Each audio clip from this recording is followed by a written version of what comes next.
नमस्कार। Food and nutrition, आहार और पोषण, यह विषय है हमारा आज का, जिसमें हम चर्चा करेंगे और इससे जुड़ी हुई कुछ बेसिक टर्म्स के बारे में समझेंगे। कुछ मूलभूत जानकारी जो गृह विज्ञान के स्टूडेंट्स को भी होनी चाहिए और एक आम व्यक्ति के लिए भी ये महत्वपूर्ण जानकारी है, उसके बारे में हम कुछ इम्पॉर्टेंट टर्म्स के बारे में चर्चा करेंगे। ये एक बहुत ही बेसिक और एलिमेंट्री सा लेक्चर है, जिसमें इसके बारे में मूलभूत जानकारी प्रदान की जाएगी। फूड एंड न्यूट्रिशन, आहार की हम बात करते हैं। आहार हमारे जीवन की प्राथमिक आवश्यकता है। हम जो भी आहार लेते हैं उसका शरीर में पाचन होता है, उसका अवशोषण होता है, और पाचन जब होता है तो उसके परिणाम स्वरूप हमें कुछ तत्व होते हैं जो शरीर की शारीरिक वृद्धि में, शरीर को सुरक्षा प्रदान करने में या उसको मरम्मत करने के कार्य में उपयोग में आते हैं। और भोजन से कार्य करने के लिए हमें शक्ति मिलती है, ऊर्जा मिलती है, एनर्जी जिसे हम कहते हैं। और मनुष्य के आहार में काम में आने बहुत सारी चीज़ें हैं, आइटम्स हैं, जो कि फूड के अंतर्गत, आहार के अंतर्गत सम्मिलित हैं, भोजन के अंतर्गत सम्मिलित हैं। जैसे कि अनाज, दालें, फल, सब्जियां, तिलहन, गिरीदार फल, ये सभी फूड की परिभाषा के अंतर्गत सम्मिलित होंगे। दूसरा इम्पॉर्टेंट टर्म है न्यूट्रिशन और तीसरा है न्यूट्रिएंट्स। इन सब के बारे में अभी हम एक एक करके जानेंगे। सबसे पहले आहार की जब चर्चा चल रही है तो हम आहार के बारे में जानेंगे। आहार की परिभाषा में सम्मिलित होने के लिए तीन मापदंड हम कह सकते हैं कि हम किसी भी आइटम को फूड कैसे कहेंगे, तो तीन मापदंड हम निर्धारित कर सकते हैं। पहली बात तो ये कि वो हमारे शरीर को ऊर्जा प्रदान करे, एनर्जी देने के में सक्षम हो। दूसरी बात ये कि वो हमारे शरीर में शारीरिक वृद्धि और जो भी वेयर एंड टेयर है, यानी कि शरीर में जो कुछ ना कुछ कोशिकाएं हैं जिनकी क्षति होती रहती है, तो उनकी मरम्मत का कार्य करने में सक्षम हो सकें। और तीसरा है प्रोटेक्शन, शारीरिक सुरक्षा, यानी कि वो हमें विभिन्न रोगों से बचाए, हमारे शरीर की रोग प्रतिरोधक क्षमता में वृद्धि करे। तो इसीलिए पहले श्रेणी के अंतर्गत हम कह सकते हैं एनर्जी यील्डिंग फूड। तो और क्योंकि अलग अलग भोज्य पदार्थों में अलग अलग पोषक तत्व होते हैं, कोई ज़्यादा ऊर्जा देगा, कोई ज़्यादा किसी और पोषक तत्व में अधिक रहेगा, तो इसीलिए इनको थोड़ा सा कैटेगरी वाइज हम समझें तो हमें समझना आसान हो जाएगा। तो सबसे पहले हम एनर्जी यील्डिंग फूड, जिसे हम ऊर्जा देने वाले भोज्य पदार्थ कह सकते हैं। अब जिन पदार्थों में भी कार्बोहाइड्रेट और वसा की मात्रा ज़्यादा होती है तो वे ऊर्जा देने वाले भोज्य पदार्थ कहलाते हैं। इसके अंतर्गत क्या क्या आएगा? अनाज, कंद, मूल, सूखे फल, शर्करा, वसा, ये सभी इस श्रेणी के अंतर्गत सम्मिलित हो जाएंगे। अनाज में अन्य पदार्थों के अतिरिक्त उचित मात्रा में प्रोटीन, खनिज लवण और विटामिन भी पाए जाते हैं, और ये एक महत्वपूर्ण अवयव हैं। दूसरी श्रेणी जो आती है वो आती है बॉडी बिल्डिंग फूड्स की। बॉडी बिल्डिंग फूड्स यानी कि शरीर की वृद्धि करने वाले भोज्य पदार्थ, वो आहार जो शरीर में वृद्धि का कार्य करें। जिन भी पदार्थों में, भोज्य पदार्थों में प्रोटीन बहुतायत में मिलेंगे, वो इस श्रेणी के अंतर्गत सम्मिलित होंगे, क्योंकि ये भोज्य पदार्थ शरीर की वृद्धि कर रहे हैं, इसीलिए इसे बॉडी बिल्डिंग फूड्स कहा गया है। उदाहरण के रूप में हम क्या क्या समझ सकते हैं? जैसे दूध, दूध से बने भोज्य पदार्थ, मांस, मछली, अंडे, दालें जितनी भी प्रकार की हैं, तिलहन, लेग्यूम्स होते हैं जो जैसे राजमा, छोले, ये सब इसी श्रेणी के अंतर्गत सम्मिलित होंगे। गिरीदार फल हैं, मेवे जो आते हैं वो भी इसी के अंतर्गत आ जाएंगे। कम वसा वाली गिरियों का आटा, ये सभी इसी श्रेणी के अंतर्गत आएगा, जो कि शरीर को मुख्य रूप से निर्माण का कार्य संपन्न करता है, वो बॉडी बिल्डिंग फूड्स होते हैं। तीसरी श्रेणी आ जाती है प्रोटेक्टिव फूड्स की। प्रोटेक्टिव यानी कि हमें नाम से ही स्पष्ट हो रहा है, सुरक्षा प्रदान करने वाले भोज्य पदार्थ। जिन भी पदार्थों में प्रोटीन, खनिज लवण और विटामिन अधिक मात्रा में पाए जाते हैं, उन भोज्य पदार्थों को सुरक्षा प्रदान करने वाले भोज्य पदार्थ कहा जाता है। इसके अंतर्गत क्या क्या सम्मिलित होंगे?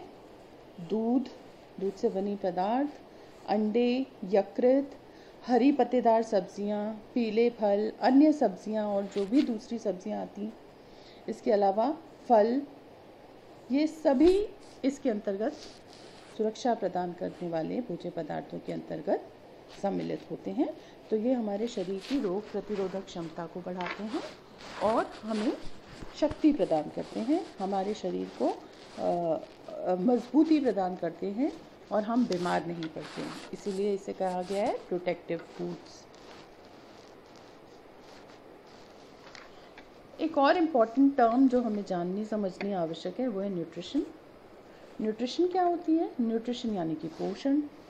पोषण जैसा कि हम परिभाषा में देख रहे हैं, न्यूट्रिशन इज नरिशमेंट और एनर्जी, यानी कि ये वो पोषण है, वो ऊर्जा है या जो उपभोग किया जा रहा है, that is obtained from food consumed, जो भी भोजन हम ग्रहण कर रहे हैं, और the process of consuming the proper amount of nourishment and energy. अर्थात पोषण वो प्रक्रिया है जिसके द्वारा हम आहार या भोजन के गुणों को हमारे शरीर के द्वारा प्राप्त करवा रहे हैं, एसिमिलेट करवा रहे हैं, एब्जॉर्ब करवा रहे हैं। तो वो पूरी ये सम टोटल ऑफ प्रोसेसेस है, यानी कि विभिन्न प्रक्रियाओं का सम्मिश्रण है, विभिन्न क्रियाओं का सम्मिश्रण है, जिसके अंतर्गत कोई भी प्राणी भोज्य पदार्थ को ग्रहण कर रहा है, उसका पाचन कर रहा है, उसका अवशोषण कर रहा है, शरीर के द्वारा उसका उपयोग किया जाता है और फिर अपशिष्ट पदार्थों का निष्कासन किया जाता है। तो ये क्या हो गया? ये पूरी प्रक्रिया हो गई पोषण। तो पोषण जो भी हम खाएंगे उस चीज़ का पूरा उपयोग हमारे शरीर को हो और उस भोजन से हम नरिशमेंट प्राप्त कर सकें, यही न्यूट्रिशन है। अगली जो महत्वपूर्ण टर्म आ जाती है वो है न्यूट्रिएंट्स। न्यूट्रिएंट्स यानी कि पोषक तत्व। अब जब हम पोषण की बात करेंगे तो पोषक तत्व उसके अंतर्गत आ जाएंगे, क्योंकि हमें पोषण कहाँ से मिलेगा? जो भोजन में विभिन्न पोषक तत्व उपस्थित हैं उनसे हमें पोषण मिलेगा। और कौन कौन से पोषक तत्व होते हैं? मुख्य रूप से पहला कार्बोहाइड्रेट, दूसरा प्रोटीन, तीसरा फैट या वसा कहते हैं जिसे, चौथा विटामिन्स, पांचवा मिनरल्स। ये प्रमुख 5 फूड न्यूट्रिएंट्स हैं, खाद्य पोषक तत्व हैं, जिनका उपयोग हमारे आहार में बहुत ही आवश्यक है। इसके अतिरिक्त 2 और प्रमुख चीज़ें हैं जो हमारे आहार में होना ज़रूरी है। एक तरीके से उन्हें न्यूट्रिएंट तो नहीं कहेंगे, लेकिन न्यूट्रिएंट के ही समान वो महत्वपूर्ण हैं। वो क्या है? फाइबर यानी कि रेशा, वाटर यानी कि जल। हमारे शरीर में जल की अधिकता है और जो संतुलन बनाए रखना है वो बहुत आवश्यक है। अगर जल की कमी हो जाए वो भी घातक है, जल की अधिकता शरीर में हो जाए वो भी घातक है। और फाइबर यानी कि रेशे हमारे शरीर के लिए क्यों ज़रूरी हैं? क्योंकि वो हमारी पूरी पाचन की प्रक्रिया को और जो पूरे गट से भोजन आगे मूव करता है उस पूरी प्रक्रिया को फैसिलिटेट करने का काम, कुशलतापूर्वक संपादित करने का काम, जो क्रमाकुंचन गति है आंतों की उसको गति देने का काम, ये सब फाइबर के द्वारा संपन्न किया जाता है। तो फाइबर भी बहुत ज़्यादा महत्वपूर्ण है। एक एक करके इन फूड न्यूट्रिएंट्स के बारे में जानते हैं। सबसे पहले हम जानते हैं कार्बोहाइड्रेट्स के बारे में। कार्बोहाइड्रेट्स क्या हैं? कार्बोहाइड्रेट्स जैसा कि हमने कहा कि प्रमुख रूप से एनर्जी यील्डिंग फूड्स हैं, जो कि शरीर को एनर्जी प्रदान करने का काम कर रहे हैं। और हम बहुत ज़्यादा रासायनिक संरचना में तो नहीं जाएंगे, प्रमुख रूप से क्योंकि एक बहुत ही एलिमेंट्री जानकारी के बारे में हम बात कर रहे हैं, तो इसलिए जितने भी अनाज हम ग्रहण कर रहे हैं हमारे आहार में वो सभी कार्बोहाइड्रेट्स के अंतर्गत सम्मिलित हो जाएंगे। कार्बोहाइड्रेट्स में क्या आएगा? अनाज जैसे कि अपना गेहूँ, चावल, ज्वार, बाजरा, फिर दालें जैसे कि चना, मसूर, ये भी आएंगे क्योंकि इसमें ऊर्जा, कार्बोहाइड्रेट काफ़ी मात्रा में होता है। फिर गिरीदार फलियां, तिलहन, कंदमूल, जितना भी बाजरा, ज्वार, ये सभी चीज़ें कार्बोहाइड्रेट में आएगा। फिर जितनी भी शर्कराएं हैं, शुगर्स हैं, वो सभी शहद, गुड़ या चीनी, ये सभी इसी के अंतर्गत आ जाएगी। तो ये सभी कार्बोहाइड्रेट के प्रमुख रूप से स्रोत हैं। और कार्बोहाइड्रेट जो है उसका प्रमुख कार्य है एनर्जी देना, यानी कि शरीर को कार्य करने के लिए ऊर्जा प्रदान करना। दूसरा जो फूड न्यूट्रिएंट आ जाता है वो है प्रोटीन। प्रोटीन क्या है? प्रोटीन शरीर के निर्माण का कार्य होता है, निर्माण और नियामक कार्यों में, या कहें कि शरीर की शारीरिक वृद्धि विकास के कार्यों में उपयोग किए जाते हैं।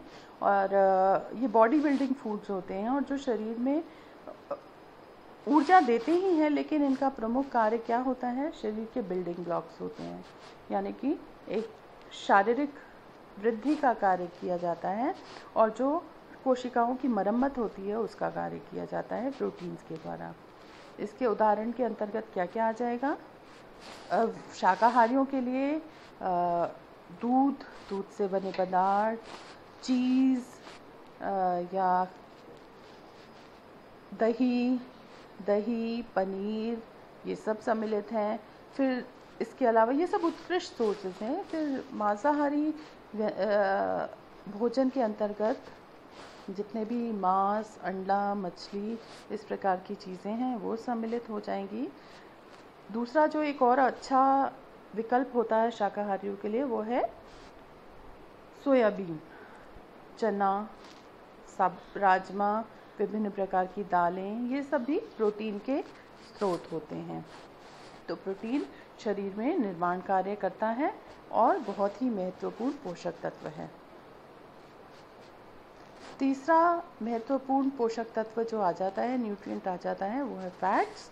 फैट्स यानी कि वसा क्या है? वसा मुख्य रूप से शरीर को ऊर्जा देने का अधिक काम करता है और इसके 1 ग्राम में 9 किलो कैलोरी ऊर्जा उत्पादित होती है।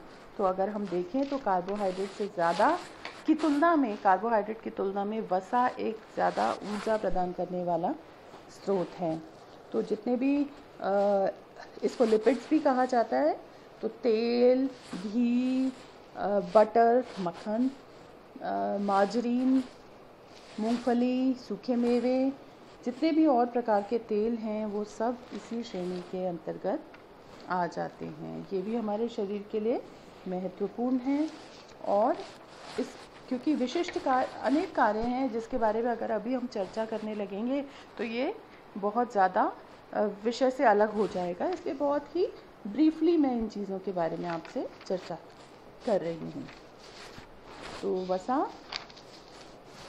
वसा के बाद अगला महत्वपूर्ण माइक्रोन्यूट्रिएंट्स जिसे हम कहते हैं वो है vitamin and minerals. Vitamin A, D, E, K और विटामिन बी, सी, ये अलग अलग विटामिन हैं। इस पर एक अलग विशेष वीडियो बनाया जाएगा जिससे कि आपको इसकी जानकारी मिल सके। ये विटामिन जो होते हैं ये हमारे शरीर में विभिन्न प्रक्रियाओं के लिए ये सभी माइक्रोन्यूट्रिएंट्स, विटामिन्स और खनिज दोनों ही आवश्यक होते हैं।